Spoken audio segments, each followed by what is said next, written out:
com a verdade. Manhã Bandeirantes. Oferecimento.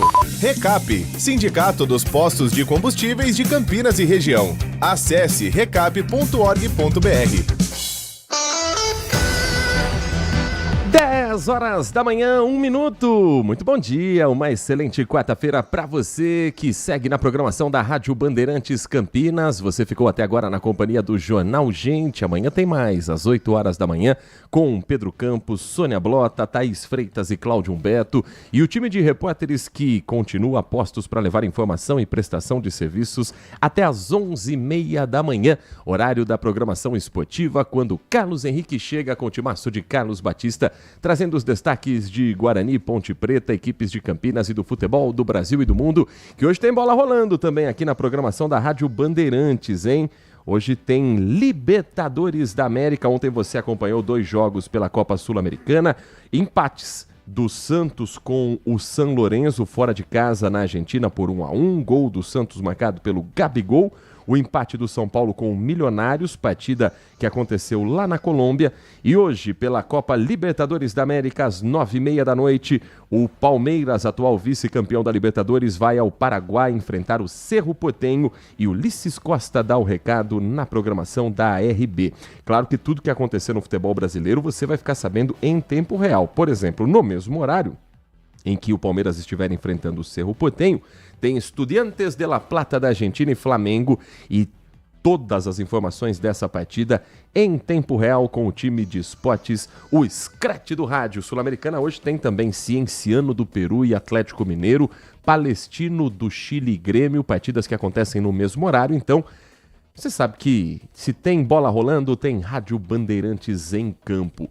Às 10 horas e 3 minutos, agradecendo a você que está conosco pelo FM 85.7, pelas plataformas digitais do Grupo Bandeirantes de Comunicação, como o aplicativo Band Play, o portal bandmulti.com.br e o nosso canal do YouTube, youtube.com/Rádio Bandeirantes Campinas. Estamos a postos no Complexo de Comunicação João Jorge Saad, para levar informação para você com a equipe técnica que tem o Edson Freitas na mesa de som, o Alan Zanelato na central técnica e a coordenação técnica é do Gil Kleber. Vamos começar essa edição trazendo aquilo que você ouviu no finalzinho do nosso Jornal Gente. Acontece nesse momento a sabatina de Jorge Messias, indicado para o Supremo Tribunal Federal, que está na Comissão de Constituição e Justiça do Senado, fazendo sua apresentação, sua explanação inicial. Ele que vai ser daqui a pouco questionado pelos senadores que fazem parte da CCJ, e essa é uma das etapas centrais do processo de escolha de um novo ministro do Supremo Tribunal Federal.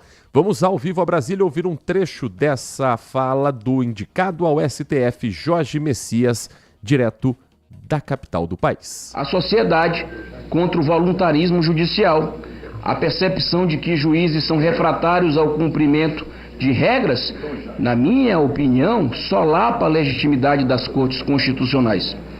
Estabilidade das regras que conduz à coerência das decisões. Senador Renan Calheiros Filho.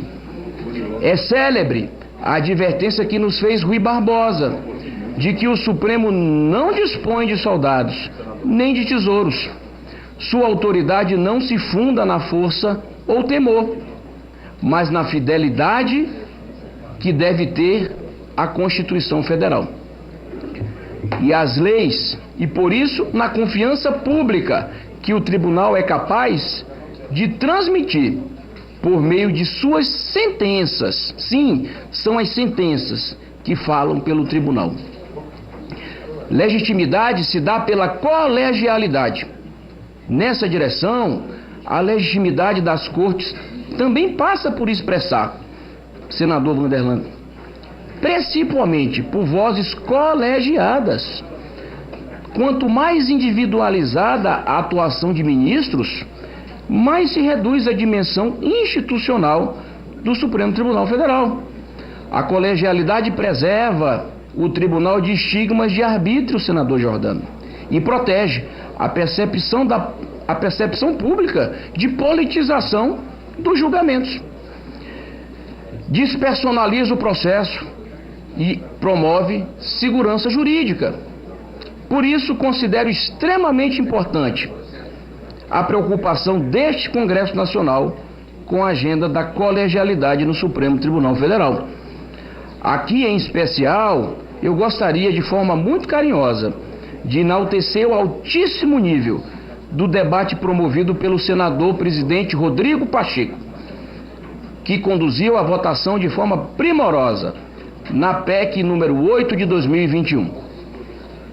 Assim como valorizo também as reivindicações da Advocacia Nacional por uma colegialidade sempre qualificada, por um plenário virtual com direito pleno ao contraditório e a ampla defesa, mas desde que substantivos, e que se aprimore, sobretudo, para as sustentações orais dos advogados e advogadas. Esse é um trecho ao vivo de Jorge Messias, indicado pelo presidente Lula ao Supremo Tribunal Federal. Ainda nesta edição, nós vamos acompanhar novos trechos ao vivo, direto da Comissão de Constituição e Justiça do Senado, e explicar como funciona essa etapa e o próximo passo e o que acontece se o indicado não for aprovado. A gente vai contar tudo isso para você ao longo desta edição do Manhã Bandeirantes, que está só começando, e a gente traz às 10 horas e 7 minutos informações para quem está conosco neste momento nas ruas, avenidas, estradas que cortam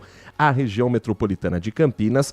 Começando com o sistema Anhanguera Bandeirantes. O motorista enfrenta pontos de lentidão neste momento, sentido capital paulista, do quilômetro 62 ao 60, passando por Jundiaí, do quilômetro 22 ao 21, já no trecho urbano de São Paulo, e no acesso à marginal do Rio Tietê, do quilômetro 13 ao 11. Esses 3 pontos são na rodovia Anhanguera. A rodovia dos Bandeirantes tem lentidão de 3 quilômetros passando por Jundiaí, do KM 53 ao 50, e depois 5 quilômetros para chegar a São Paulo, do 17 ao 13. Então, escolha a melhor opção, porque nas duas você vai ter praticamente as mesmas dores de cabeça se o seu destino for a cidade de São Paulo. No sentido interior, tanto para quem chega a Campinas vindo de São Paulo, Jundiaí, quanto quem sai de Campinas para municípios cortados pelas rodovias Anhanguera e Bandeirantes, o trânsito está fluindo bem, sem dificuldades nesse momento. O mesmo vale para o corredor Dom Pedro I. Não há congestionamento registrado agora na Dom Pedro, na SP-332, o Tapetão, nem no Anel Viário Magalhães Teixeira. O motorista faz boa viagem neste momento. No mais, lentidão registrada agora para quem vai a São Paulo utilizando o Rodoanel Mário Covas. Tem lentidão do quilômetro 3 ao quilômetro 5, sentido Arujá, do quilômetro 7 ao quilômetro 9. Isso no trecho oeste do Rodoanel Mário Covas. São obras que estão ali sendo realizadas. No trecho suleste do Rodoanel, tem lentidão do quilômetro 52 ao quilômetro 45 para quem tem como destino a região de Perus, na capital paulista. Isso por conta de obras que estão já programadas e aproveitando que não chove neste momento, que faz com que as equipes estejam em loco fazendo todo esse trabalho e sem previsão ainda para a liberação da pista completamente. Rodovia Castelo Branco, sentido capital, tem lentidão do quilômetro 19 ao quilômetro 13.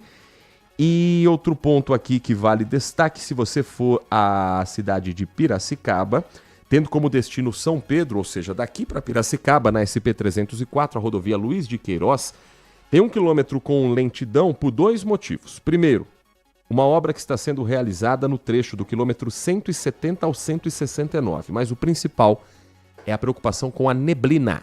Neblina registrada neste momento na Luiz de Queiroz. Se o seu destino for Piracicaba, atenção redobrada pela baixa visibilidade no trecho já quase chegando à querida cidade de Piracicaba. 10h10, se você tem informação também de Campinas e região, você pode mandar pra gente pelo nosso WhatsApp 19 ao DDD 971021493. 971021493. Campinas ontem viveu uma cena de terror em pleno centro da cidade, numa das ruas mais movimentadas do comércio popular de Campinas, a Rua Costa Aguiar. Você que nos acompanha pelo nosso canal do YouTube da Rádio Bandeirantes, nós vamos colocar para você no ar imagens do momento em que um homem é baleado na cabeça para tentar impedir um assalto a uma loja de joias.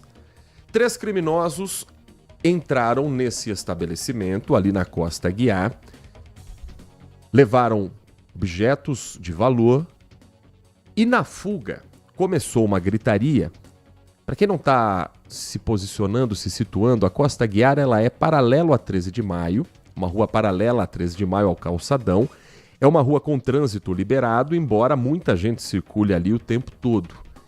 É uma das entradas do camelódromo, tem ali outlets, lojas com preços mais acessíveis. Pois bem, a rua estava lotada, como todos os dias comerciais, com um trânsito também tanto quanto caótico. Eram 2h30, 2h40 da tarde, mais ou menos, quando começa uma gritaria, pega ladrão, pega ladrão. Os 3 assaltantes estavam em um veículo. Esse carro foi identificado e começaram a falar, inclusive, a placa do carro. Olha, eles estão num veículo com a placa tal. Um homem que estava ali naquela região, que passava por ali, visualizou o carro tentando fugir pela rua Costa Aguiar. O que ele faz, e as imagens que você confere comigo agora no canal do YouTube mostram, é junto com outro rapaz tentar segurar o carro na mão e impedir que esses homens seguissem viagem com os objetos roubados. É nessa hora que um dos bandidos atira de dentro para fora. Foi uma fração de segundos para esse rapaz abaixar. E isso salvou a vida dele. Ele foi atingido com um disparo na testa, mas foi de raspão. Se ele tivesse ficado na posição em que ele estava, certamente a bala teria entrado e atingido o cérebro. Mas como ele se abaixa no exato momento do disparo, a bala atinge a testa, sai, ele pede sangue, é verdade, mas ali mesmo ele foi atendido na Costa Aguiar por policiais militares e guardas municipais que faziam um patrulhamento no momento, e ele estava conversando, consciente, explicando a dinâmica desse assalto. Então isso que eu contei agora foi a própria vítima que conseguiu relatar para os policiais. Aí começa a busca por esse veículo e também por esse atirador. Um pouco mais à frente, esse homem desembarca do carro, foge a pé, joga a arma em uma ótica e ele ainda está foragido. Mas eles estavam em 3, certo? Os outros 2 conseguiram fugir com o carro do trecho onde esse disparo aconteceu e foram presos na João Jorge, avenida importante, tão perto assim de onde tudo aconteceu, mas ainda é saindo da região central. Na João Jorge, na hora da abordagem, um deles tenta fugir do veículo, mas não consegue, os policiais o alcançam. O outro foi preso algemado dentro do automóvel. A polícia militar se dividiu em 3 partes. A primeira para buscar o carro, e o carro foi recuperado, localizado, os 2 foram presos. A segunda parte para dar atendimento à vítima, e a informação agora, de momento, é que ele está bem, ainda sendo atendido pela equipe do Mário Gatti, mas ontem mesmo, já com sinais vitais estáveis, passou por uma tomografia, está lúcido, está consciente, nasceu de novo esse homem. E a terceira parte da equipe, tentando buscar esse criminoso, a arma foi recuperada, mas esse homem ainda não foi preso. As buscas continuam nesta manhã de quarta-feira para localizar o atirador.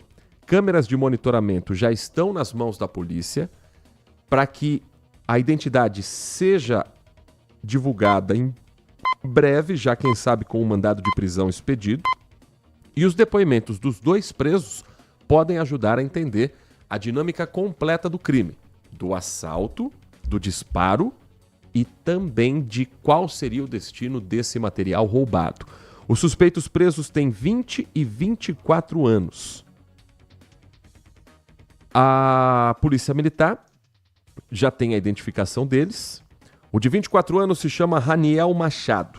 O de 20 anos, Vitor Hugo da Silva. Os 2, mesmo jovens, já têm passagens pela polícia pelo mesmo crime, por roubo. Agora eles vão responder por tentativa de latrocínio.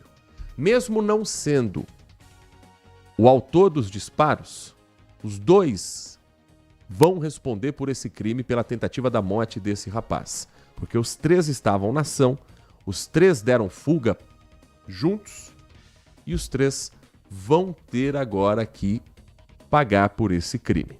Um comerciante que trabalha perto do local relatou um momento de pânico Ele contou para as equipes de reportagem ali presentes, inclusive a Graziele Geronde, que ontem trouxe em primeira mão no Brasil Gente essa história, que o segura foi o que fez esse colega dele também ali, comerciante do centro, tentar parar um carro com um homem armado na mão, na força.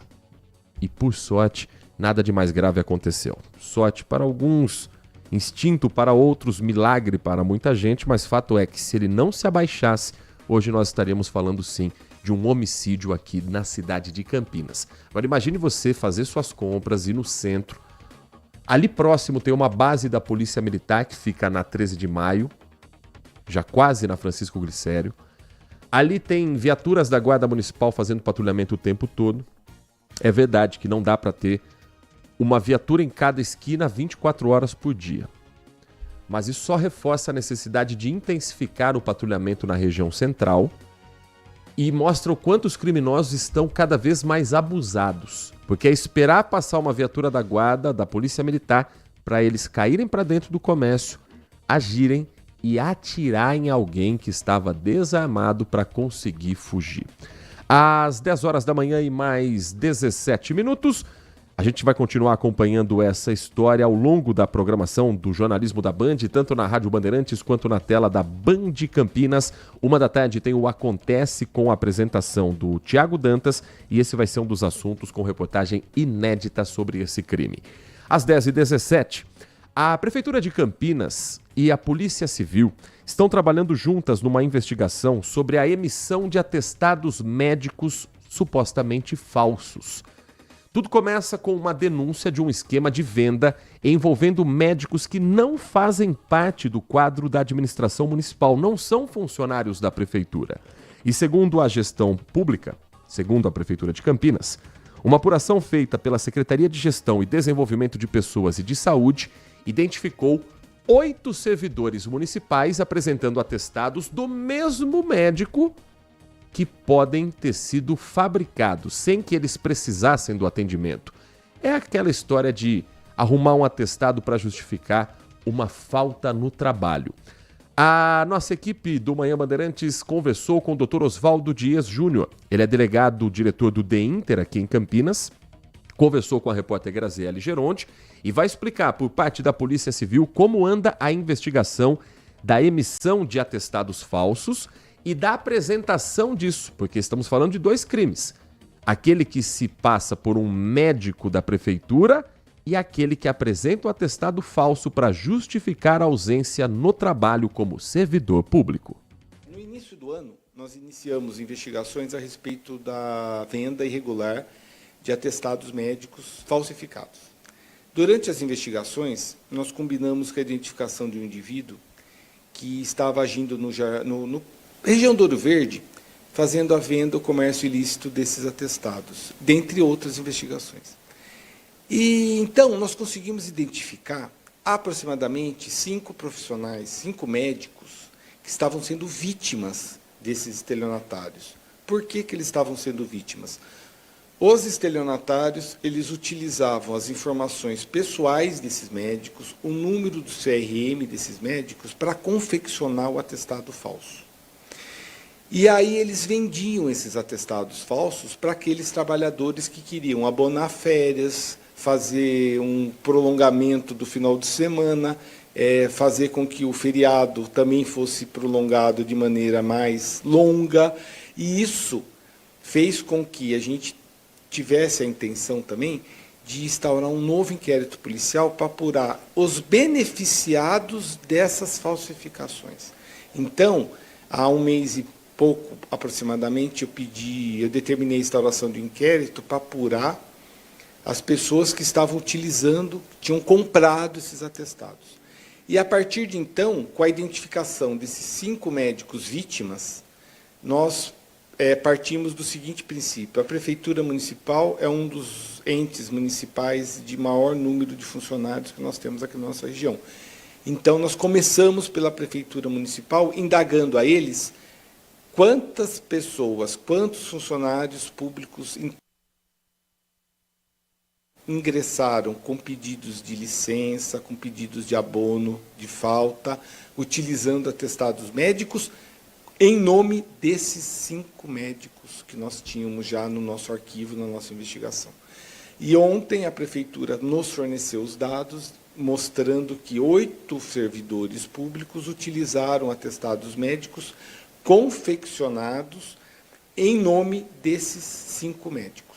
A investigação agora parte do princípio do seguinte: vamos saber se essas consultas foram realmente realizadas, se esse atestado é lícito, se esse atestado foi realmente concedido por esses médicos, ou se os servidores foram no mercado clandestino e acabaram comprando indevidamente esses atestados e eles são falsos. Caso tenha acontecido esse último item, esses funcionários vão ser responsabilizados criminalmente. 2 crimes a princípio: falsidade ideológica, se eles contribuíram para a falsificação desse documento, e o uso do documento falso. A pena para a falsidade ideológica vai de 1 a 5 anos e o uso de documento falso de 2 a 6 anos. Além disso, além do crime, também pode os funcionários públicos serem responsabilizados administrativamente com processos administrativos que podem culminar na sua demissão, mesmo aqueles concursados. E se for pessoa particular que apresentou esses atestados para algum ente particular, eles podem ser, inclusive, demitidos por justa causa, caso a empresa entenda que esse é o caminho. Então, é um caso sério, as pessoas têm que ter responsabilidade, né? O momento que um funcionário público deixa de ocupar a vaga dele num determinado estabelecimento, a prefeitura que perde, pagando aquele salário indevido, a população perde, não tendo aquele serviço público prestado pela falta indevida daquele indivíduo. E acaba prejudicando todo mundo, né? O próprio funcionário ele pode perder o trabalho e vira todo o jogo, né, doutor? Na verdade, o sistema ele é todo corrompido, né? O sistema que eu falo é o seguinte: a compra do atestado faz com que aquele funcionário se livre de uma falta, o município tem que pagar aquele dia que ele faltou porque está abonada aquela falta, e, inclusive, a população tem o prejuízo que aquele funcionário não está no seu posto de trabalho, ou seja, é uma ciranda que acontece de coisas erradas, e a polícia está aqui para prender, está aqui para identificar, está aqui para investigar. É apenas o embrião da investigação, isso aqui é apenas o começo de uma investigação. Essa investigação ela vai, no momento oportuno, em outros estabelecimentos, em outros órgãos. A gente vai fazer essa investigação com muita cautela, com muita seriedade, com muito profissionalismo, para exatamente separar aquele profissional sério, aquele funcionário sério, que realmente teve um problema de saúde, que pode acontecer, e teve uma licença concedida de maneira legal. E separar daquele que, de forma errônea, de forma ilícita, ele faltou ao serviço, ele está tentando ludibriar o município com um atestado médico falso.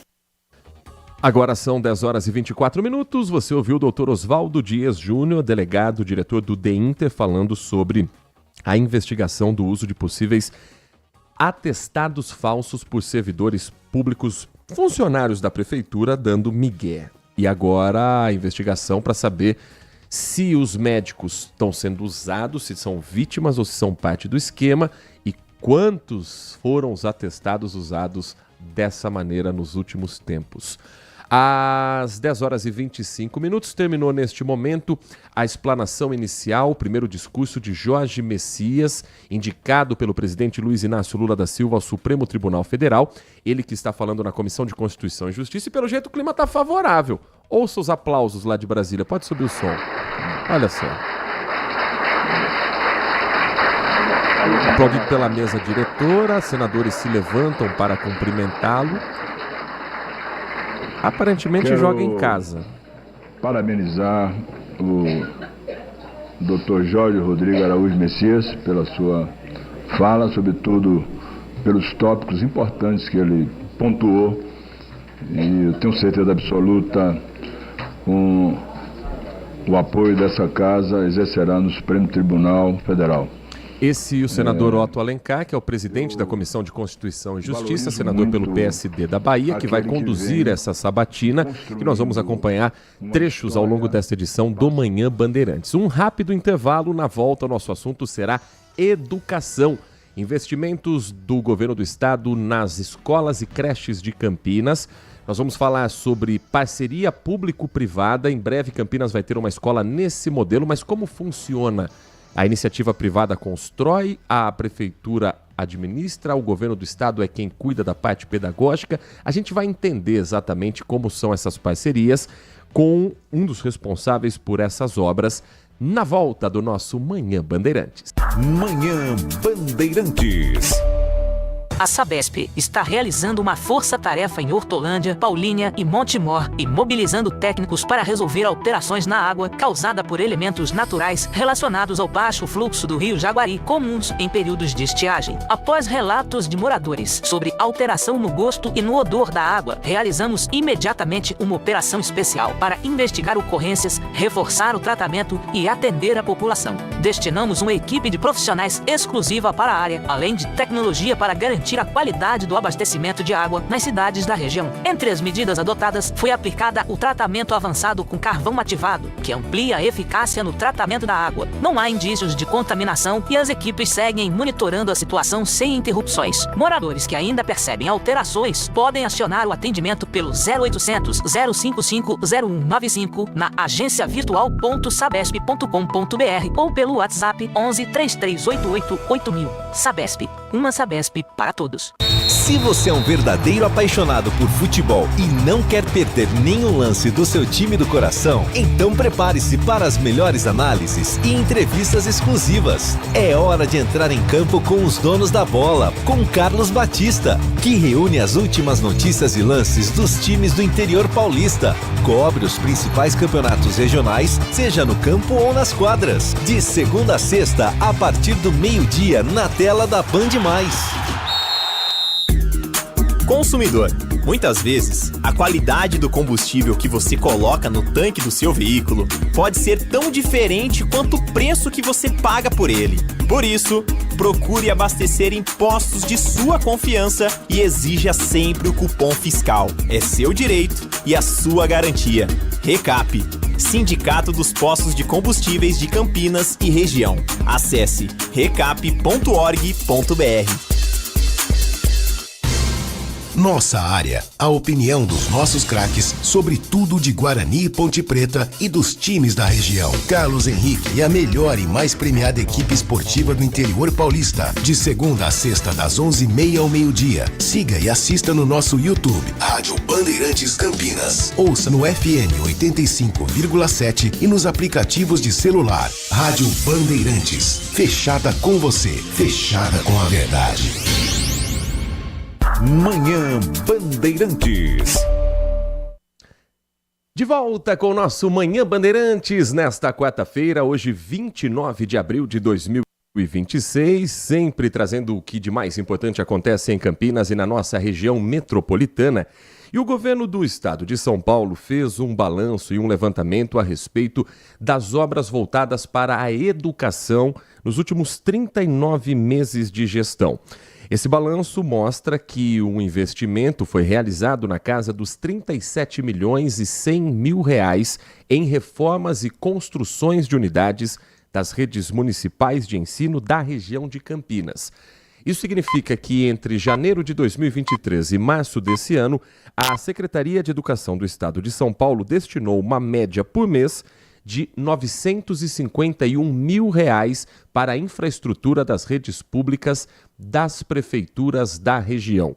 Sobre esse assunto, o Manhã Bandeirantes traz como convidado nesta edição o Fabrício Moura Moreira, que é presidente da Fundação para o Desenvolvimento da Educação, um órgão responsável pelo acompanhamento das obras por parte da Secretaria Estadual de Educação.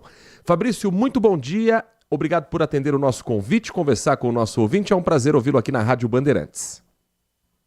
Bom dia, Heitor, tudo bem? Uma satisfação estar aqui falando um pouquinho sobre educação com os ouvintes da Rádio Bandeirantes. Satisfação é nossa. Na região de Campinas foram 34 reformas para ampliação de salas de aula, reforma de instalação elétrica e climatização, incluindo também a construção de 10 creches. Como é que é escolhido o município para que um projeto seja aprovado por parte do governo do estado e como funciona essa parceria com as prefeituras, Fabrício? Legal, Heitor, obrigado pela oportunidade mais uma vez.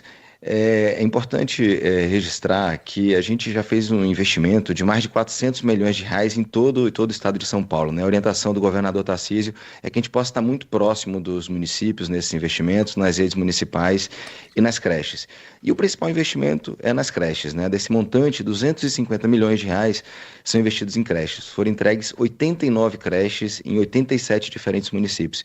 E aqui na região de Campinas não é diferente, né? São 10 creches que foram entregues já e nós temos 14 ainda em construção, que a gente vai entregar aí nos próximos meses, no próximo ano. E essa escolha ela é feita muito em parceria com a Secretaria de Educação do Estado e com os municípios paulistas. O que acontece, Heitor?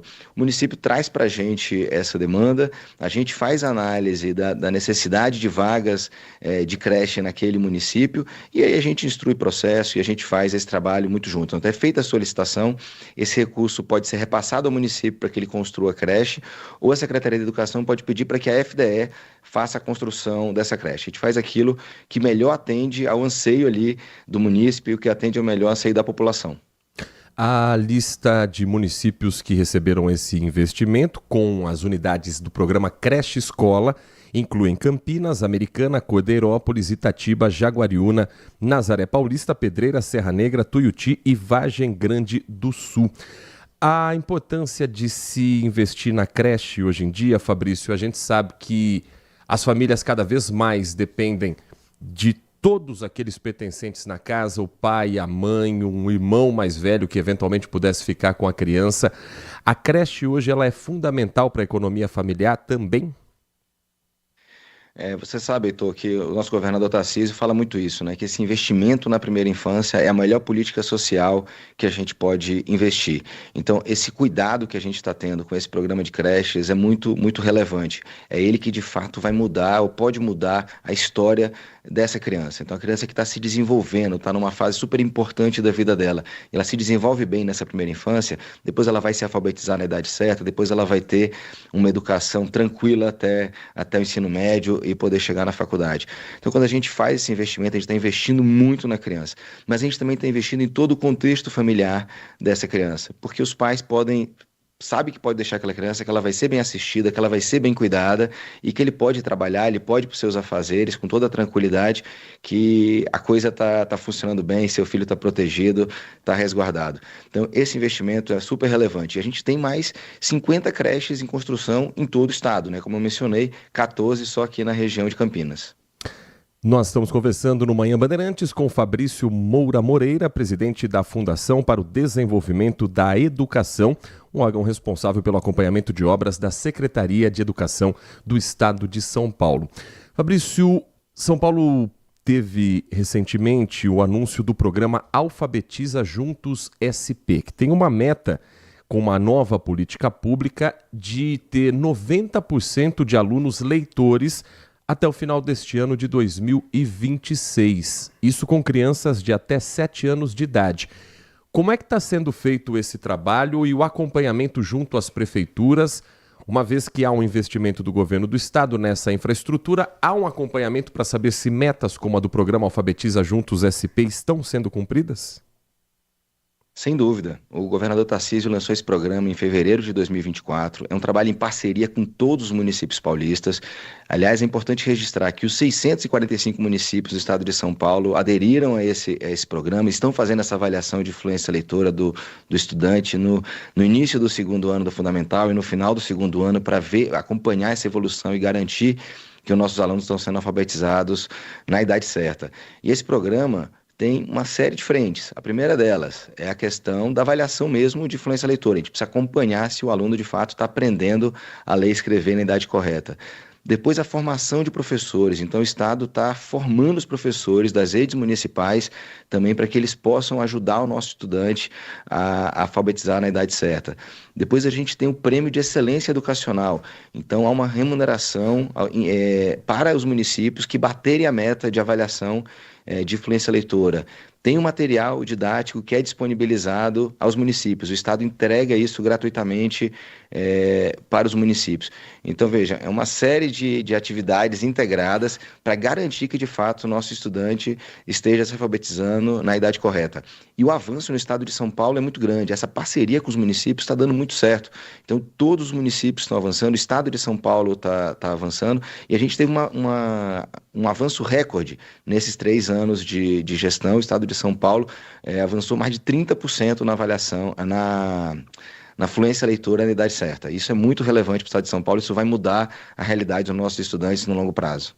Fabrício, esse ano, no último mês de abril, esse mês agora de abril, no início desse mês, foi entregue a primeira unidade do programa PPP Novas Escolas, escola construída em parceria público e privada, e foi na cidade de Aguaí, a Escola Estadual José Teodoro de Moraes. O governador anunciou que outras cidades vão ter também escolas construídas a partir da parceria com a iniciativa privada. Campinas está nessa lista, inclusive. Como que funciona esse trabalho? O que é de responsabilidade da iniciativa privada e o que continua sob responsabilidade do governo do estado numa escola PPP?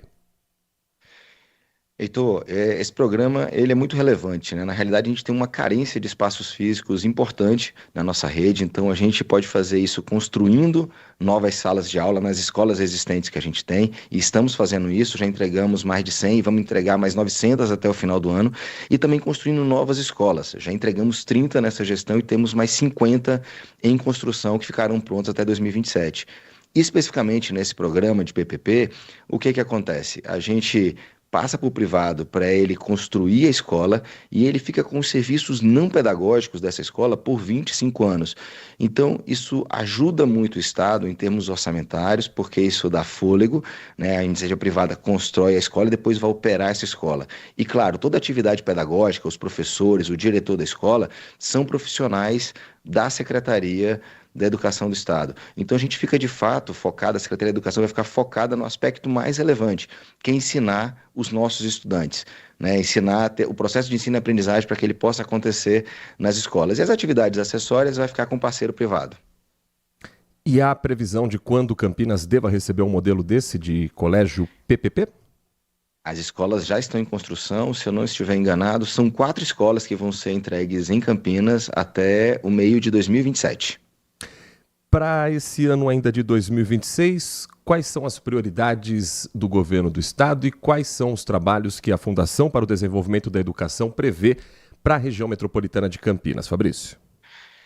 Nós temos 2 prioridades bem importantes, Heitor. A primeira delas é seguir nesse programa de reforma das escolas. Nossas escolas, de modo geral, são antigas e a gente precisa melhorar a situação das nossas escolas, né? Já investimos mais de 2 bilhões de reais em todo o estado de São Paulo. Na região de Campinas, investimos mais de 400 milhões de reais. São mais de 900 obras só na região de Campinas. A gente vai seguir com esse programa de reformas até o final do ano para deixar nossas escolas em situações cada vez melhores para recepcionar os nossos estudantes. E a gente vai também, em paralelo, seguir com o programa de ampliação. A gente quer oportunizar mais escolas, mais salas de aula para os nossos estudantes, e a gente quer fechar o ano de 2026 com 1.000 novas salas entregues em todo o estado de São Paulo. Isso é bem relevante para a gente possa ampliar o ensino profissional, para que a gente possa ampliar o ensino integral. Nesse ano de 2026 também, Fabrício, começaram a operar 6 escolas na região metropolitana de Campinas no modelo cívico-militar. Como é que tem sido a aceitação dos pais, dos alunos, dos profissionais nesse colégio, e há uma expectativa de ampliação desse número nos próximos anos? Olha, a receptividade tem sido muito boa. Na realidade, toda a aprovação desse processo ele já aconteceu junto à comunidade escolar, né? A comunidade escolar que fez a escolha e quis participar desse programa das escolas cívico-militares. E tem sido um programa muito, muito exitoso. É um programa naquele que a gente trabalha a questão da convivência escolar, a gente trabalha a questão da disciplina e estamos avaliando, né? Começou há 2 meses, começou agora em fevereiro, a gente está avaliando, vamos ver como é que ele vai evoluir ao longo do ano de 2026 para que a gente possa tomar as decisões. Quem quiser acompanhar um pouco mais sobre o trabalho da Fundação para o Desenvolvimento da Educação, as obras conforme o cronograma for sendo seguido, tem um canal de comunicação também pelo Governo do Estado. No portal do Governo do Estado é possível saber mais detalhes sobre esses trabalhos todos? Sem dúvida, a gente consegue acessar essas informações no portal da Agência SP, na página da FDE, sp.gov.br, perdão, e também nas nossas redes sociais. A gente está à disposição para poder compartilhar essas informações com a população. Nós conversamos aqui na Rádio Bandeirantes Campinas com Fabrício Moura Moreira, presidente da Fundação para o Desenvolvimento da Educação, órgão responsável pelo acompanhamento de obras da Secretaria de Educação do Estado de São Paulo, falando sobre os investimentos feitos na região metropolitana de Campinas nesses últimos quase 4 anos do governo de Tarcísio de Freitas. Fabrício, muito obrigado pela sua atenção com o nosso ouvinte. Foi um prazer ouvi-lo aqui na Rádio Bandeirantes. Espaço sempre aberto para a gente falar de um tema fundamental na nossa sociedade, que é a educação. Legal, Heitor. Obrigado pela oportunidade. Fico sempre à disposição. Nosso Manhã Bandeirantes vai para um rápido intervalo e daqui a pouco tem mais destaques desta quarta-feira aqui na RMC. Você está ouvindo Manhã Bandeirantes. Oferecimento. Recap, Sindicato dos Postos de Combustíveis de Campinas e Região. Acesse recap.org.br. Consumidor. Muitas vezes, a qualidade do combustível que você coloca no tanque do seu veículo pode ser tão diferente quanto o preço que você paga por ele. Por isso, procure abastecer em postos de sua confiança e exija sempre o cupom fiscal. É seu direito e a sua garantia. Recap, Sindicato dos Postos de Combustíveis de Campinas e Região. Acesse recap.org.br. Minuto Bandmuti. Você informado em 1 minuto. O governo federal decidiu suspender mais de 3 milhões de multas aplicadas no sistema de pedágio eletrônico conhecido como Free Flow. Esse modelo funciona sem cancelas, ou seja, o carro passa e o pagamento deve ser feito depois. O problema é que muitos motoristas acabaram sendo multados por falta de informação sobre como pagar. Agora, com a nova medida, essas multas ficam suspensas por até 200 dias. Durante esse período, também não será aplicada novas penalidades. Os motoristas terão esse prazo para regularizar os pagamentos dos pedágios. Se quitarem a dívida dentro do prazo, a multa deixa de valer. Caso contrário, as penalidades podem voltar depois desse período. Quer saber mais? Acesse bandmulti.com.br. Você ouviu Minuto Bandmuti. Você informado em 1 minuto. A melhor cobertura do futebol. Reportagem sempre presente. A melhor transmissão. Análise e comentários super embasados. E narrações vibrantes como esta. Vem pra bola, uma paulada. Palma. É o Futebol Bandeirantes, que você ouve no FM, também no aplicativo Bandplay e no YouTube. Onde e do jeito que você quiser. Manhã Bandeirantes. Comece o dia bem informado com as notícias de Campinas, do Brasil e do mundo. Manhã Bandeirantes. Com Heitor Fredo, de segunda a sexta-feira, das 10 às 11h30 da manhã. Siga e assista no nosso YouTube, Rádio Bandeirantes Campinas. Ouça no FM 85,7 e nos aplicativos de celular. Rádio Bandeirantes. Fechada com você. Fechada com a verdade. Manhã Bandeirantes.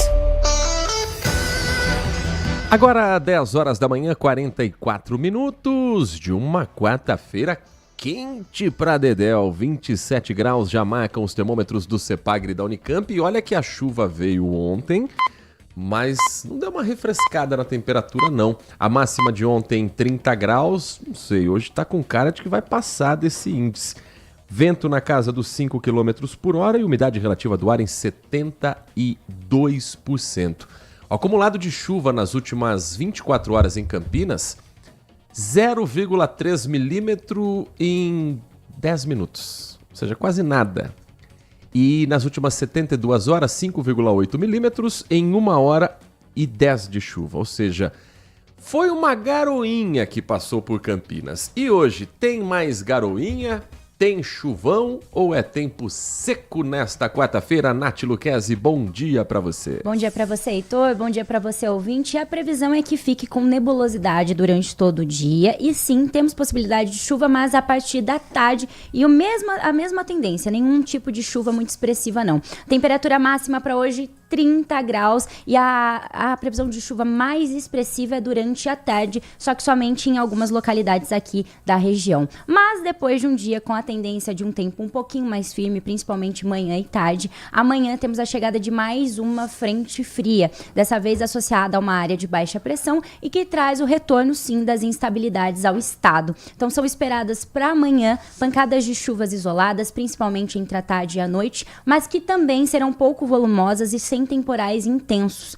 E aí fica a dúvida, né? Todo mundo quer saber se no feriadão vai conseguir curtir, se vai conseguir viajar com a família. No feriado do Dia do Trabalho, o tempo fica firme, predomínio de sol, calor, temos pouquíssimas chances de chuva para esse período.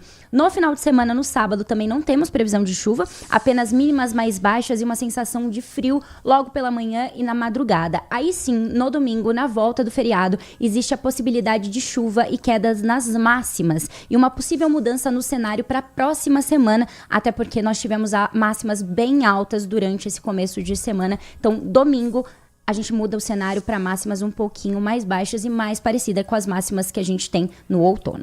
Vou trazer já o primeiro giro da participação do nosso ouvinte pelo 19 971021493. Antes, mais um trechinho da sabatina de Jorge Messias, indicado para o Supremo Tribunal Federal, que acontece neste momento na Comissão de Constituição e Justiça do Senado. Pessoas que estavam onde? Aqui, neste prédio, no Palácio do Planalto, no Supremo Tribunal Federal, fazendo o quê? Quebrando tudo. Eu quero até fazer aqui uma saudação especial aos policiais legislativos desta casa que nos acompanham, porque foram corajosos. Então não foi preventiva. Não foi preventiva. Não foi preventiva. Pedi a prisão em flagrante, que era o que eu poderia fazer, até porque não tenho competência em matéria penal. Qualquer cidadão pode pedir a prisão preventiva, a prisão em flagrante, quando em flagrante delito. E foi o que fiz. Por que fiz? Porque naquele momento, naquela circunstância, existiam diversas pessoas divulgando nas redes sociais um chamado retomada do poder. Como assim retomada do poder? Quando há 8 dias nós tínhamos acabado de empossar um presidente democraticamente eleito. Isso não é democracia. Esta casa foi invadida. Eu estou aqui com um relatório encaminhado a mim pelo presidente do Senado Federal. Eu faço até chegar ao conhecimento do senador presidente Otto Alencar. Este relatório foi encaminhado a mim pelo Senado Federal. 3,5 milhões de prejuízos estimados. E só não foi mais porque os policiais legislativos arriscaram a sua vida com bravura para defender esta casa. O que fiz, e eu posso dizer a vocês que não me alegro. Nunca vou me alegrar em adotar medidas constritivas de liberdade de alguém. O fiz por obrigação, por dever de ofício. Agora também quero dizer o que não fiz. Não sou órgão de persecução criminal. A Advocacia Geral da União não é órgão de persecução criminal. Não pedimos prisão preventiva. Houve uma atecnicidade naquela fala. Peço perdão. Não apresentei denúncia. Não pedi condenação. Não julguei. Não defini pena. E não designei pessoas à prisão. O que eu fiz foi no estrito cumprimento do dever legal para preservar o patrimônio público federal dentro do mandato constitucional que esta Constituição, que devo jurar, me conferiu, e nada mais. E quero dizer que tivemos, naquele momento,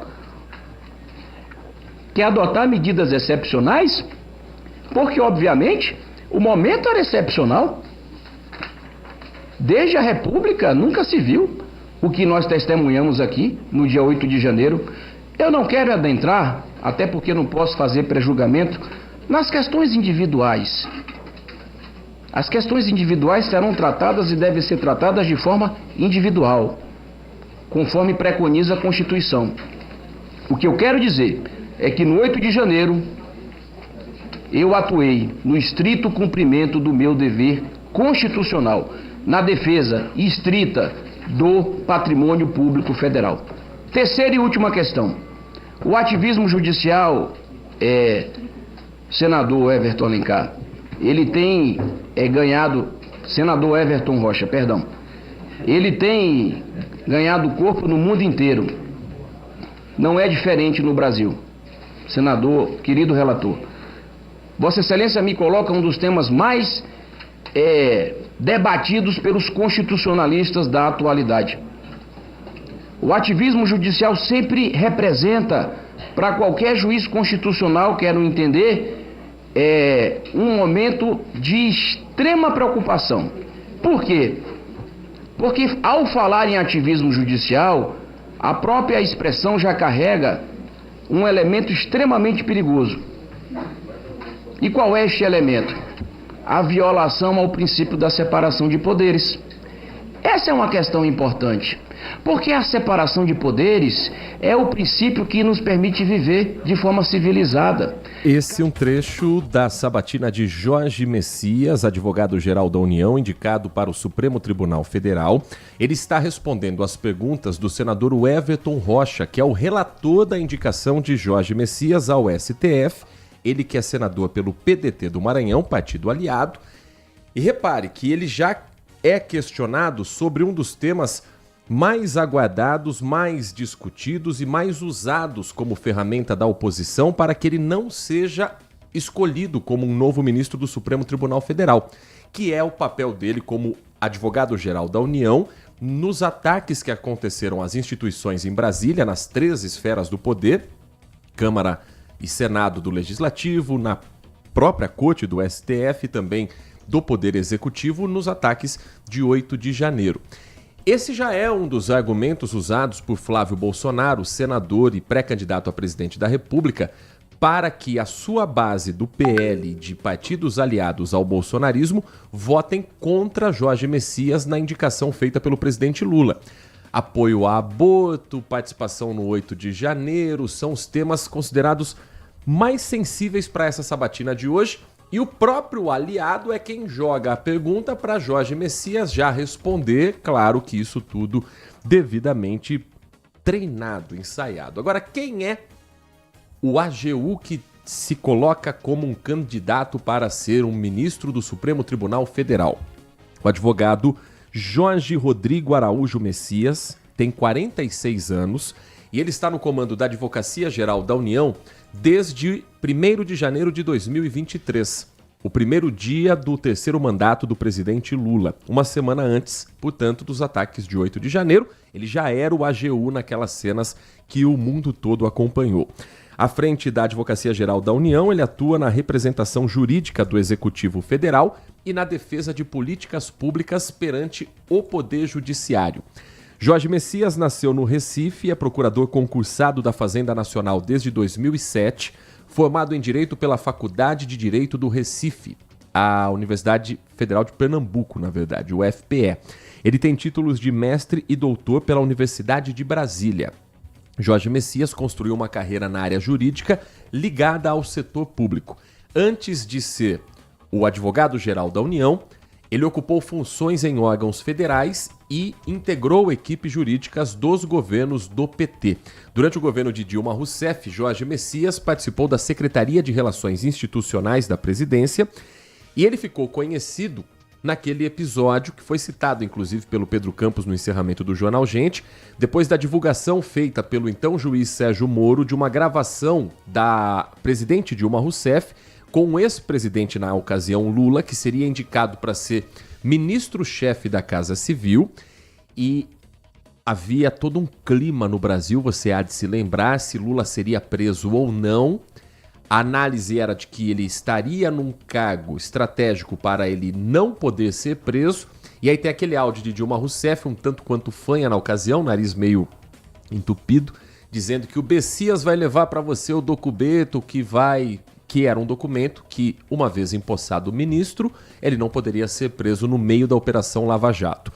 O que fez o juiz Sérgio Moro na ocasião? Ele divulgou esse áudio, isso gerou toda uma discussão sobre o papel de Lula no governo Dilma. Dilma recuou, Lula não foi empossado ministro, depois veio o impeachment, a prisão de Lula e todos os capítulos que nós acompanhamos.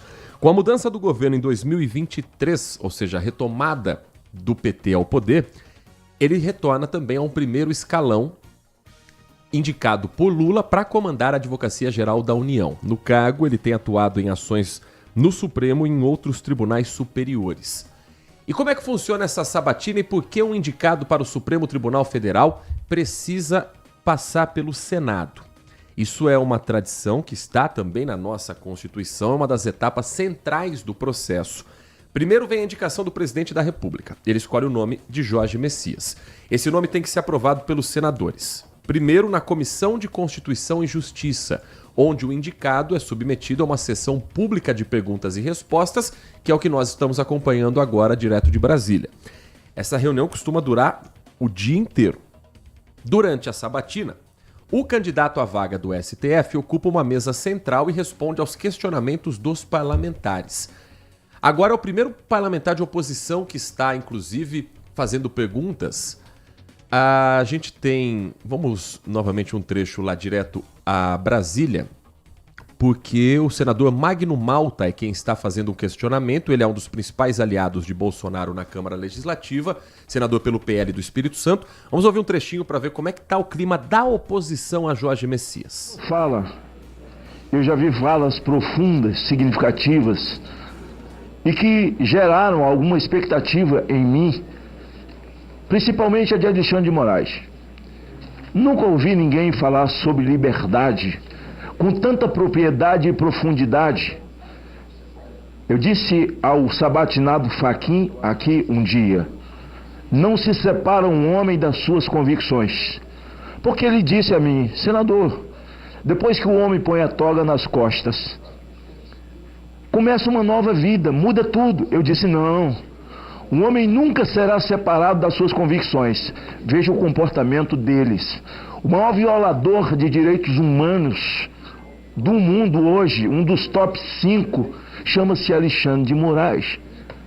E fez aqui uma sabatina falando de liberdade, um verdadeiro encanto. E é um violador de direitos humanos, um verdadeiro tirano hoje na Suprema Corte do Brasil. Se eu pudesse colocar o áudio aqui, senhor Messias, eu não vou colocar, mas eu tenho aqui a fotografia desse dia da sua entrevista, e que o seu timbre é totalmente diferente, porque aqui nessa sua entrevista, o seu timbre de voz e a sua maneira de colocar não é a mesma produção da sua repetição hoje. Eu quero ler aqui um trecho onde o senhor diz: nós pedimos a prisão preventiva dos envolvidos, foi pedida por mim, como advogado-geral da União, ao ministro Alexandre de Moraes. Não podia ter um outro resultado. E ele determinou a prisão dessas pessoas a meu pedido. As minhas posições, elas são conhecidas e divulgadas há muito tempo. Nada contra a pessoa do cidadão, mas contra as suas atitudes. E assim eu faço na tribuna do Senado e aqui, ao longo de 3 mandatos, nessa casa. O senhor está vendo essa menina de preto aqui? Isso aqui é luto. Ela é a filha do Clezão. Ele morreu nas vísceras do Estado, preso nesse dia em que o senhor dá uma entrevista onde o senhor se gloria de ter feito esse feito. Um homem foi preso aqui dentro. As suas respostas e as perguntas do senador Everton realmente mudam o meu roteiro, porque não sei, em 2016, quando o MST, quando os Black Blockers, quando a CUT invadiram a esplanada dos ministérios e queimaram tudo e deram um prejuízo absolutamente maior do que houve. Aliás, não tinham pessoas ali com características de terrorismo ou de qualquer tipo de invasão e violação do Estado de Direito. Tinha vandalismo, tinha sim. Mas como classificar essas pessoas como terroristas e os vândalos em 2016? Invadiram a Câmara dos Deputados, o MST, invadiram o Supremo Tribunal Federal, quebraram também. E nada foi feito, era só movimentos que estavam reivindicando. Por isso, eu pergunto a Vossa Excelência, a pena de Débora do Batom porque ela pichou um patrimônio público, essa pena é justa?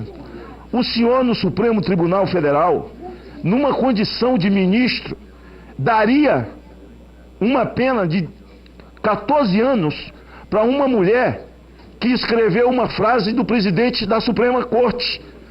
Cabe a um presidente de uma Suprema Corte olhar para o seu povo e chamá-los de mané? Perdeu, mané. Eu faço uma pergunta. Quem botou fogo na estátua de Borba Gato? Claro que não foi Vossa Excelência. Mas eles eram vândalos ou era só um movimento? Mas eles não foram presos. E Débora tem 2 crianças e está presa com pena de 14 anos. E escrevendo ali uma frase do presidente da Suprema Corte. Aqueles que estão presos e já julgados e com multas altíssimas,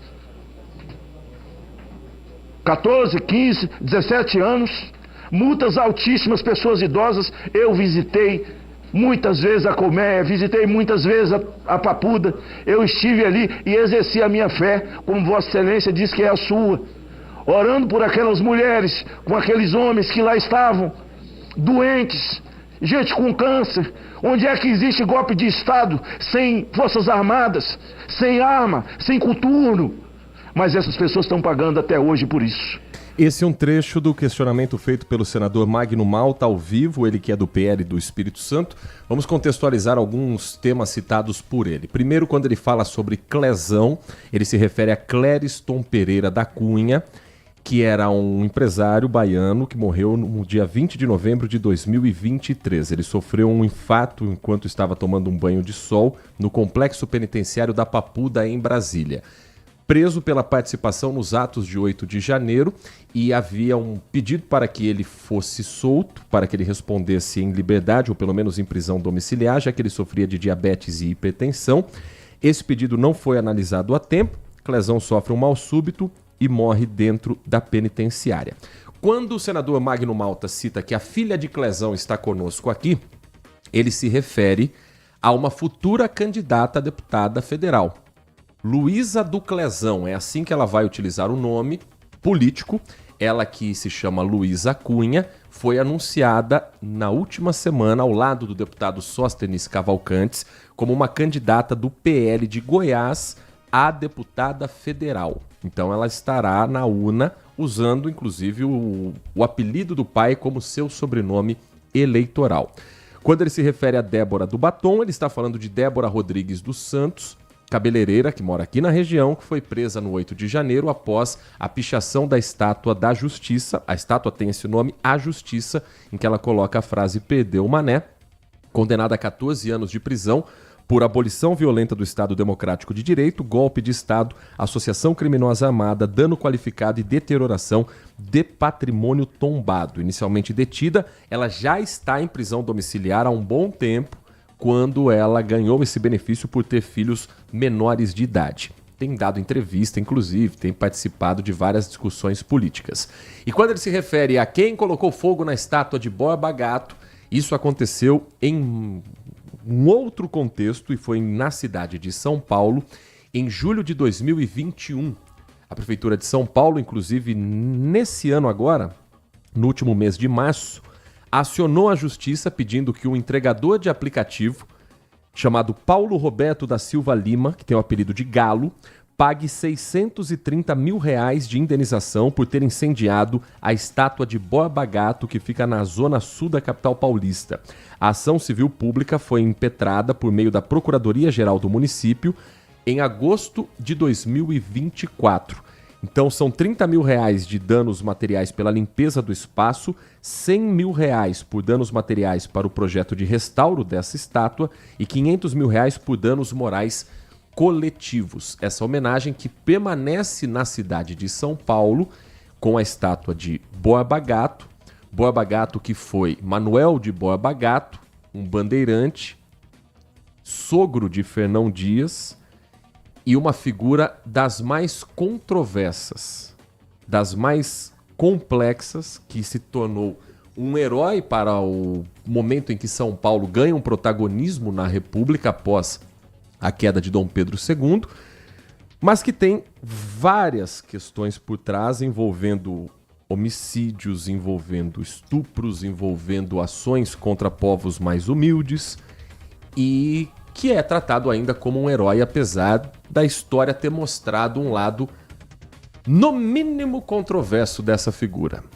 Então, há vários pedidos também para a retirada definitiva da estátua de Borba Gato, para que outras pessoas que, de fato, tenham uma imagem mais limpa, porque ele é considerado por muitos um genocida, um escravizador de indígenas, e a esquerda, claro que quer trocar a imagem de Borba Gato por de alguma liderança indígena ou de alguma liderança abolicionista. Isso não está em discussão por parte da prefeitura, tanto que estão cobrando a indenização para refazer a estátua de Borba Gato em São Paulo.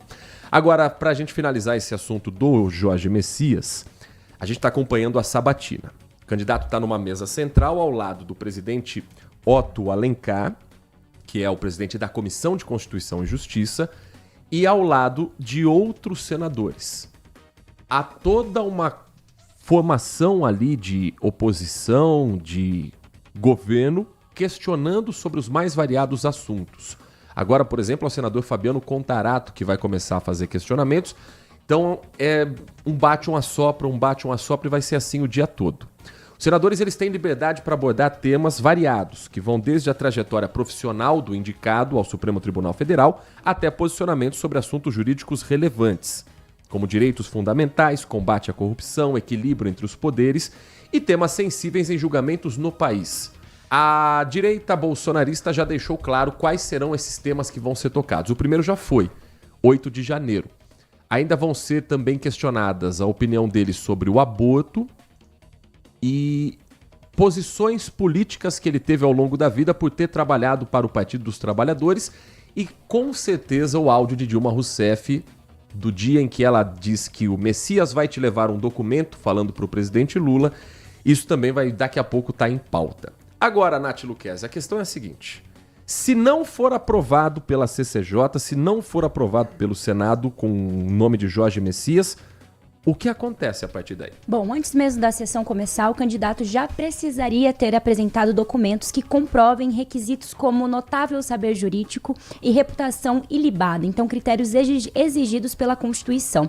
Ao fim da sabatina, a CCJ realiza uma votação. A aprovação ocorre por maioria simples ali dos presentes. Se o nome for rejeitado nessa etapa, o processo é encerrado. Caso seja aprovado, aí sim ele segue para o plenário do Senado, onde todos os parlamentares votam em votação secreta. Para ser confirmado como ministro do STF, o indicado precisa do apoio da maioria absoluta dos senadores, então pelo menos 41 dos 81 votos. Só depois dessa etapa é que o nome pode ser oficialmente nomeado e tomar posse no cargo. Na prática, a sabatina na CCJ funciona como um termômetro político da indicação. Apesar de raras rejeições ao longo da história, o momento é visto como uma oportunidade de demonstração de independência e preparo por parte de quem pode ocupar uma das posições mais importantes do judiciário brasileiro. Antes do início da sessão, o senador Everton Rocha, do PDT do Maranhão, que é o relator da indicação de Jorge Messias ao STF, numa entrevista, estimou 16 votos favoráveis agora na Comissão de Constituição e Justiça. Ele precisa de 14, então 2 a mais do que o mínimo para aprovação. Para o plenário, que aí todos os senadores votam, a estimativa é de 48 votos a favor, o que seria 7 acima do exigido, porque 41 é o número, são 81 senadores. Então, se você tiver 40 votos, metade mais 81 senadores, você tem ali, o presidente não vota, né? Então, dos 80 votos possíveis, você tem 41 que é o necessário. O governo está trabalhando com 48 de estimativa. O senador Everton disse que a intenção é acelerar a sabatina para permitir que a votação no plenário ocorra ainda hoje. Para isso, ele já pediu para senadores aliados que encurtem as suas falas. Pela regra, cada senador pode falar por até 10 minutos. Se todo mundo utilizar os 10 minutos, a sabatina pode se estender por 13 horas. Então a ideia é que senadores como Fabiano Contarato, que está falando agora, que é do PT do Espírito Santo, reduzam o seu discurso, mas pelo jeito Contarato não vai reduzir não, tá empolgado o homem ali, tá falando, e ainda hoje a expectativa das 2 votações, primeiro na CCJ, depois no plenário do Supremo Tribunal Federal. Um último intervalo, na volta, prometo já com as suas mensagens, a participação do ouvinte é destaque na programação da Rádio Bandeirantes. Manhã Bandeirantes. Consumidor, muitas vezes, a qualidade do combustível que você coloca no tanque do seu veículo pode ser tão diferente quanto o preço que você paga por ele. Por isso, procure abastecer em postos de sua confiança e exija sempre o cupom fiscal. É seu direito e a sua garantia. Recap, Sindicato dos Postos de Combustíveis de Campinas e Região. Acesse recap.org.br. Se você é um verdadeiro apaixonado por futebol e não quer perder nenhum lance do seu time do coração, então prepare-se para as melhores análises e entrevistas exclusivas. É hora de entrar em campo com os donos da bola, com Carlos Batista, que reúne as últimas notícias e lances dos times do interior paulista. Cobre os principais campeonatos regionais, seja no campo ou nas quadras. De segunda a sexta, a partir do meio-dia, na tela da Band+. Minuto Band Multi. Você informado em 1 minuto. Quem precisa tirar ou regularizar o título de eleitor deve ficar atento, já que o prazo termina no dia 6 de maio, próxima quarta-feira. Isso vale para quem vai fazer o primeiro título, atualizar dados, transferir o local de votação ou regularizar pendências. Depois dessa data, o cadastro eleitoral será fechado e não será mais possível fazer alterações até o fim das eleições. A regularização pode ser feita pela internet, no site do Tribunal Superior Eleitoral ou presencialmente nos cartórios eleitorais. Quem não estiver com o título em dia pode ter problemas como não conseguir votar e até dificuldades para acessar alguns serviços públicos. Quer saber mais? Acesse bandmulti.com.br. Você ouviu Minuto Band Multi. Você informado em 1 minuto. Band Cidade. De segunda a sexta, a partir das 10:07 da noite, Walter Sena abre as noites da Band com as notícias da região. No Band Cidade, você acompanha os novos acontecimentos sobre saúde, esporte, política, educação, denúncias e acontecimentos que fazem parte do dia a dia das cidades de abrangência da Band+. Band Cidade, de segunda a sexta, a partir das 10:07 da noite, na tela da Band+. Manhã Bandeirantes. 11 horas da manhã, 14 minutos, 11h14. Nath Luquezzi, antes dos nossos ouvintes participarem aqui do Manhã Bandeirantes, uma informação importante a respeito da vacinação contra a dengue aqui na cidade de Campinas. Tem novidade? Vai ampliar esse público-alvo aí em breve, é? Sim, a partir da próxima segunda-feira, inclusive, agora dia 4 de maio, a Secretaria de Saúde de Campinas amplia a estratégia de vacinação contra a dengue com o imunizante do Instituto Butantan. Serão contemplados, então, trabalhadores da saúde em estabelecimentos públicos e privados e a população de 59 anos de idade. A imunização acontece agora em todos os centros de saúde do município. Campinas conta atualmente com cerca de 1.000 doses disponíveis e a equipe da saúde já solicitou uma nova remessa ao Estado e agora aguarda o envio de mais doses. Para mais informações sobre os centros de saúde, os horários de funcionamento das vacinas, só acessar o site vacina.campinas.sp.gov.br. Agradecendo aqui a mensagem também no nosso canal do YouTube da Rádio Bandeirantes, da Rafaela Mancini Pacheco, trazendo também essa informação da ampliação do público-alvo da vacina da dengue a partir de segunda-feira e dizendo que a rede Mário Gatti inicia a vacinação de profissionais de saúde contra a gripe hoje, dia 29 de abril. Só reforça pra gente, então, quem que vai poder tomar vacina da dengue a partir de segunda-feira, Nath? O pessoal com mais de 59 anos, ali na faixa etária de 59 anos, e também o pessoal da área da saúde, tanto pública como privada. Não perca essa oportunidade se você fizer parte desse público-alvo. Eu tô com o bracinho pronto aqui. Eu também, não vejo a hora. Mas tá demorando demais. Vambora, gente, antes que venha o próximo surto de dengue no próximo verão. Até setembro, outubro, tem que imunizar o máximo da população que queira ser imunizada para não termos novos ciclos de dengue, como a epidemia que Campinas viveu anos atrás. Agora, recentemente, esse ano, os números deram uma reduzida, é verdade, mas 2024 para 2025, 2023 para 2024 foram períodos de primavera-verão tensos aqui na cidade de Campinas. Então, que se amplie essa imunização, porque o bracinho já está pronto aqui esperando mais essa vacina. Em média, quanto tempo demora para quantos meses demora para essa vacina chegar a toda a população, geralmente? Depende da produção, da capacidade de produção do Instituto Butantan e da liberação por parte do Ministério da Saúde e a estratégia do governo do estado. Então, o Ministério da Saúde escolhe a cidade, o governo do estado permite que as vacinas cheguem e cabe à prefeitura fazer a logística de distribuição. E cabe à população ter a consciência de que a vacina é um bem que veio depois de anos de estudo, de gente séria, preparada para nos proteger. E, ao mesmo tempo, não esquecer que não é porque a vacina vem para o braço que o mosquito Aedes aegypti não vai colocar o ovinho naquele criadouro que está no quintal de casa. Uma coisa não pode suprimir a outra. A vacinação vai proteger a gente de casos graves, mas a proteção dentro dos quintais continua fundamental.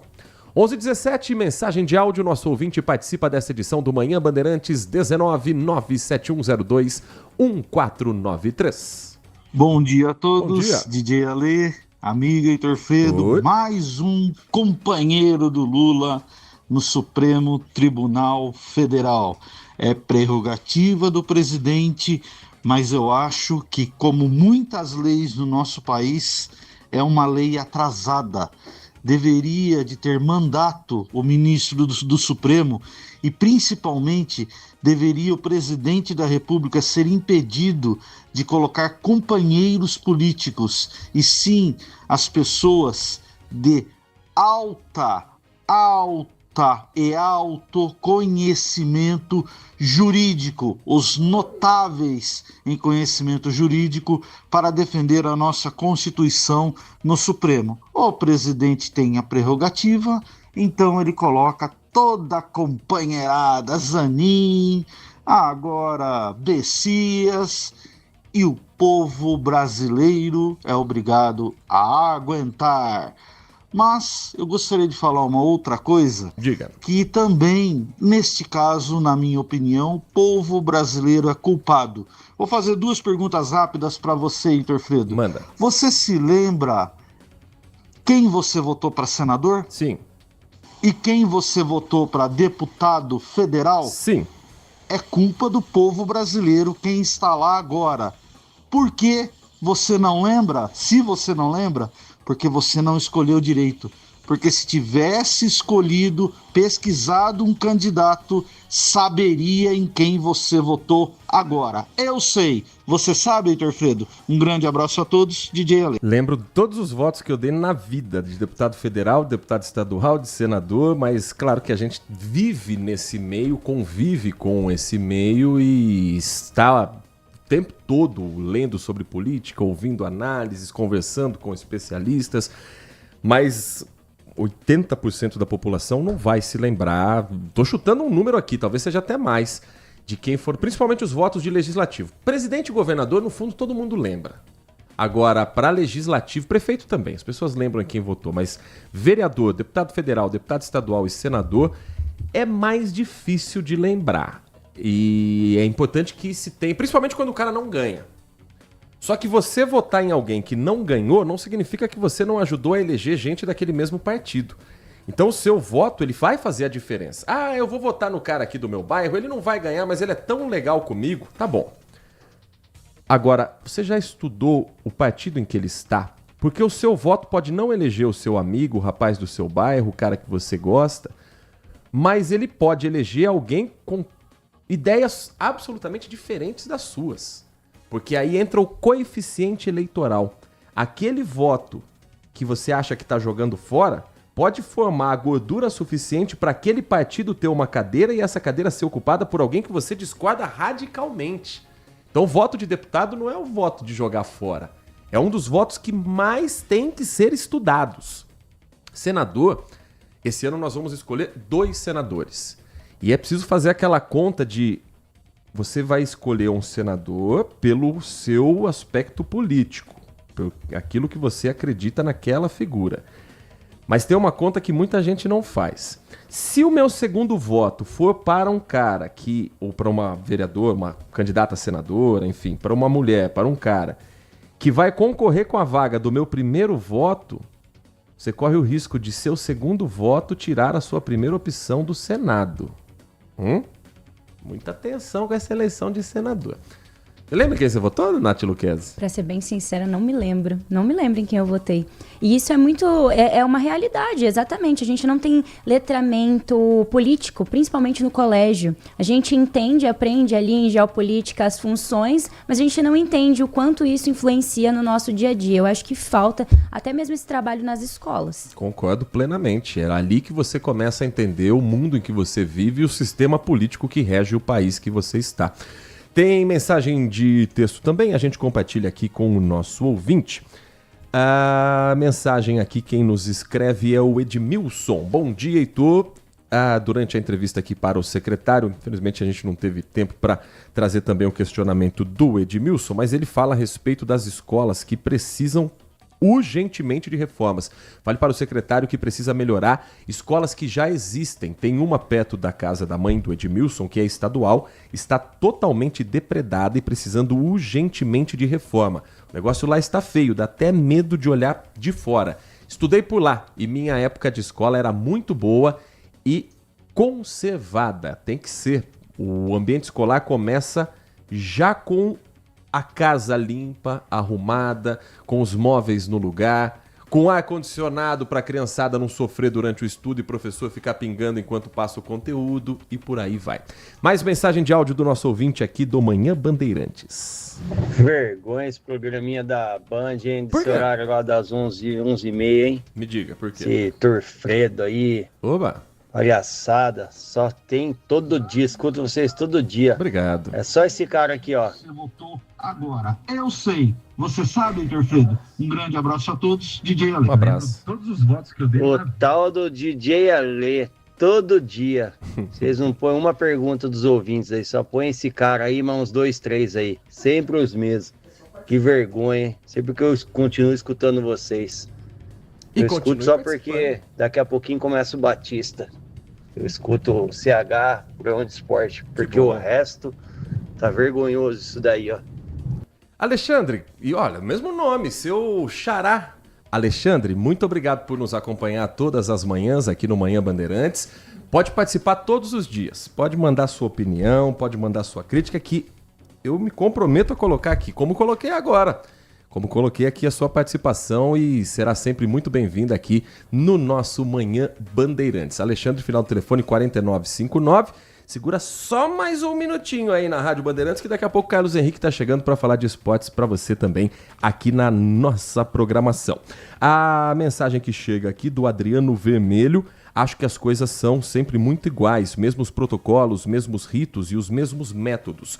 Confesso que gosto, que na verdade tenho repulsa, que são sempre as mesmas pessoas, mesmos... Será que tá falando dos ouvintes também? Não, lógico que não. Mesmos grupos e mesma mentalidade política e corporativista. Não precisa ser tão observador para constatar que são sempre os mesmos candidatos que rodam e rodam, mas não saem da ciranda do poder. Alguns que já até caíram nas malhas da justiça, mas que ficam em stand-by. Depois eles voltam. Veja o caso do candidato a novo ministro do Supremo. Na verdade, até onde sei, não há nada que o desabone legalmente falando. Mas é sério que num país desse tamanho não consegue se encontrar um jurista, um advogado, um juiz mais qualificado do que ele? Bom, essa é a minha opinião, mas quem sou eu na fila do pão, não é mesmo? Eu não consigo entender por que o presidente Lula não coloca uma mulher nesse cargo, já que essa foi uma das promessas de campanha e a esquerda tem que cobrar o presidente Lula nessa hora. Porque ele disse da participação maior de mulheres no legislativo, no executivo e no judiciário. Na hora que ele tem a vaga na mão, ele coloca Jorge Messias, um advogado homem. A Corte do Supremo Tribunal Federal tem Carmen Lúcia como a única mulher ministra e com uma oportunidade que depois o presidente vai falar na campanha, nós vamos colocar mulheres em posto do primeiro escalão. O ministério tem poucas mulheres, não há uma mulher líder no Congresso que seja escolhida pelo presidente Lula e você tem agora um ministro homem mais uma vez. Não tem nenhuma advogada mulher, uma jurista mulher capacitada para ocupar esse posto. Por que a escolha de Jorge Messias e não daquilo que o presidente falou em campanha que faria com a presença maior de mulheres também nas suas indicações? Tem que ser cobrado pela sua militância nessa hora, durante o processo eleitoral, porque depois não adianta prometer e na hora H colocar um outro homem na próxima vaga que aparecer por lá. 11h26. Dá tempo de falar sobre as pesquisas de opinião que foram divulgadas nas últimas horas aqui no nosso Manhã Bandeirantes. Uma pesquisa mais recente agora sobre a presidência da República foi divulgada pelo Instituto Atlas Intel, trazendo um empate técnico em segundo turno entre o presidente Luiz Inácio Lula da Silva e o senador Flávio Bolsonaro, filho do ex-presidente Jair Bolsonaro. Temos aqui alguns números do cenário que foi colocado para o eleitor, lembrando que a pesquisa estimulada, ela traz os nomes para os candidatos para os eleitores. E o primeiro cenário de pesquisa estimulada em primeiro turno coloca Lula candidato à reeleição com 46,6% das intenções de voto, Flávio Bolsonaro do PL com 39,7%, Renan Santos do Missão já aparece na terceira posição com 5,3%, à frente do ex-governador de Goiás Ronaldo Caiado do PSD com 3,3%, à frente de Romeu Zema do Partido Novo, ex-governador de Minas com 3,1%, e aí vem na sequência Augusto Cury, o escritor, palestrante do Avante com 1,1%, Aldo Rebelo da Democracia Cristã com 0,3%, brancos e nulos somando apenas 0,5%, e a resposta não sabem, 0,1%. No segundo cenário, qual é o resultado com nomes diferentes, incluindo de Ciro Gomes, testado nessa pesquisa da Atlas, Nath Luquez? Lula, então, aparece em primeiro lugar com 44,2%, seguido por Flávio Bolsonaro com 39,3%. Renan Santos aparece em terceiro lugar com 5,1%. Logo em seguida vem Romeu Zema, do Partido Novo, com 3,5%. Logo em seguida, coladinho, Ronaldo Caiado com 3%. Samara Martins aparece com 2% e Ciro Gomes do PSDB aparece com 1,3%. Aldo Rebelo aparece com 0,4%. Augusto Cury, 0,4%. Edmilson Costa aparece com 0,2%. Para brancos e nulos, 0,2%. E que não sabem, responderam 0,2% de pessoas. A Cabo Daciolo, Hertz Dias e Rui Costa Pimenta não pontuaram. Cabo Daciolo do Mobiliza, Hertz Dias do PSTU e Rui Costa Pimenta do Partido da Causa Operária. Veja que o nome de Ciro Gomes, testado pela primeira vez, aparece com 1,3%, atrás de Samara Martins, que é da Unidade Popular, que é um partido considerado de extrema esquerda, atrás dos dois ex-governadores, Romeu Zema e Ronaldo Caiado, e atrás de Renan Santos, que tende a ser o franco atirador dessa disputa eleitoral, como foi Pablo Marçal na eleição de 2024 para a Prefeitura de São Paulo. Ciro Gomes está entre tentar novamente ser candidato à presidência da República ou uma eleição com grandes chances para o governo do estado do Ceará. Essa definição vai ser feita provavelmente antes do final do mês de maio. Me arrisco que nos próximos dias ele já bate o martelo para onde vai correr depois das primeiras pesquisas de intenção de voto. Vamos embora. Tá chegando aí Carlos Henrique com Nossa Área, o timaço de Carlos Batista, 1h30 da tarde. A Nath Luquezzi espera você na tela da Band para o Band Mulher. E quais são as atrações de hoje, Nath? Feriado tá chegando e você aí que trabalha, será que você pode responder o seu chefe fora do expediente? Será que você é obrigado a responder? A gente vai falar sobre isso. Vamos falar também sobre alfabetização e vamos ter uma receita deliciosa. Então, 1h30 da tarde eu espero você. Trabalhos técnicos de Edson Freitas na mesa de som, Alan Zanelato na central técnica e a coordenação do Gil Kleber. Um grande abraço para você e continue na RB. Manhã Bandeirantes. Oferecimento. Recap, Sindicato dos Postos de Combustíveis de Campinas e Região. Acesse recap.org.br. Você está na Rádio Bandeirantes. No seu rádio, no aplicativo Band Play e também no YouTube.